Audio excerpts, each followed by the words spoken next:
అమ్మా చందనమే పూసిన ఒళ్ళు చూడు,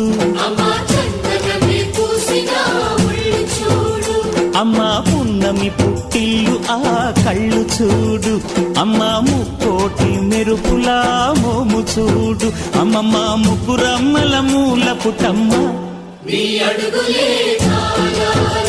అమ్మా నిప్పుల్ని తొక్కిన నడక చూడు, అమ్మా దిక్కుల్ని దాటిన కీర్తి చూడు, 1000 సూర్యుళ్ళై మెరిసిన శక్తిని చూడు, మనుషుల్లో దేవుడి భక్తుని చూడు.